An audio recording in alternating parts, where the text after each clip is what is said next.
Caroline, je dirais, c'est toujours un peu difficile de faire une appellation vous en tant que médecin du travail, mais c'est quand même un peu ça. Vous, en tant que médecin du travail, connaissant bien le système hospitalier, je crois que c'est depuis plus de 20 ans que vous connaissez le système hospitalier, à la fois côté médical et surtout côté du travail, voilà, un peu vos questions et la façon de voir les choses, et notamment peut-être aussi l'esprit dans lequel vous avez monté, dites en deux mots, le centre de prévention et travail de l'hôpital Foch.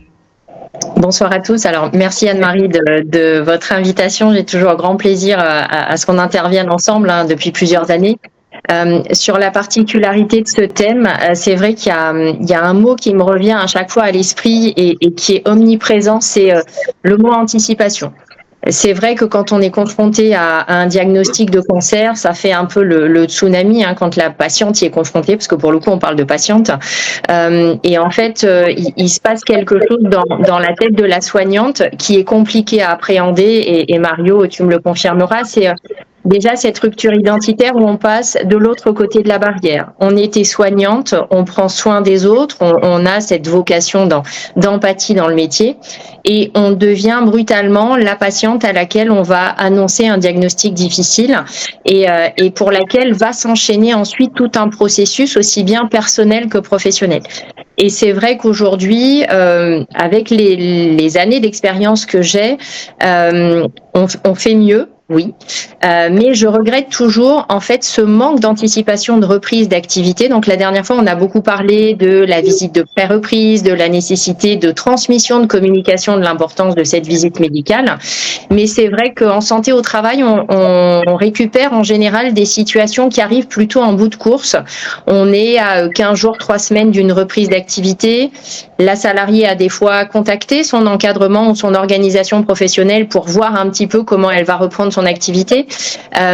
Mais les situations pour lesquelles le médecin du travail est consulté d'emblée sont plus anecdotiques. Alors que toute la construction, la réussite de la reprise de l'activité peut des fois nécessiter plusieurs semaines pour qu'un projet, en tout cas de reconstruction professionnelle, soit réussi. Donc c'est vrai que dans un monde idéal, ce serait bien qu'on puisse être associé rapidement dès le début de la prise en charge, non pas pour intervenir vis-à-vis des salariés, mais pour leur transmettre des informations en disant que si en fonction de la maladie, en fonction de la lourdeur des traitements, en fonction des impossibilités fonctionnelles de certaines chirurgies, on ne peut pas reprendre le même métier.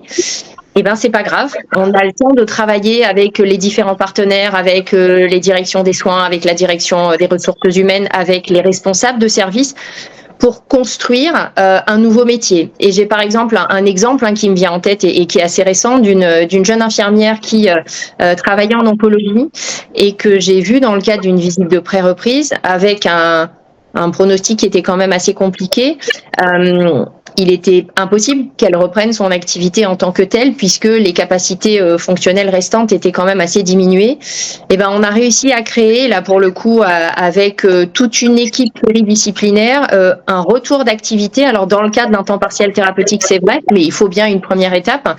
Mais avec des missions qui ont été modifiées, avec des responsabilités qui se sont accentuées et en fait avec beaucoup de fierté dans les yeux de cette infirmière qui, malgré le fait qu'elle ne pouvait pas reprendre le même métier qu'elle occupait antérieurement avant l'annonce de son diagnostic, et ben avec une motivation, avec un entrain et avec la possibilité de pouvoir se projeter de nouveau dans son activité professionnelle. Et ça, c'est énorme aujourd'hui parce qu'on sait que l'anxiété peut être importante chez ces professionnels. Elles connaissent l'envers du décor, donc elles connaissent la maladie, les complications éventuelles, le décès récurrent dans certains secteurs d'activité. Il n'est pas rare de pouvoir proposer à une infirmière, par exemple, qui travaille en onco et qui a du mal à faire face à son propre diagnostic, de pouvoir la changer de service pour la mettre au quotidien dans une organisation qui soit complètement différente pour qu'elle puisse continuer d'avancer. Mais il faut réussir à leur donner cette capacité d'action parce que dans certaines situations, elles se retrouvent complètement démunies pour la reprise d'une activité et donc leur redonner les moyens en fait d'agir de nouveau et de reprendre en main leur activité professionnelle, même si elle est différente, pour pouvoir continuer de se projeter. Donc ça, c'est la partie santé-travail. Et sur la dynamique du centre de prévention, c'est vrai qu'au regard de ces constats, on a voulu mettre en place des activités de consultation pour intervenir bien en amont dans le cadre du dépistage. Donc le dépistage des cancers cutanés, le dépistage de tout ce qui est santé de la femme avec le cancer du sein et le cancer du col de l'utérus. Et c'est vrai qu'on a eu la chance d'avoir une direction qui soit vraiment très soutenante et proactive dans la construction de ce projet qui a aujourd'hui 3 ans et qui nous a permis de faire des diagnostics et en tout cas d'accompagner de plus en plus de professionnels vers des prises en charge qui soient axées à l'extérieur. Ouais, merci, merci Karine. De ce côté-là,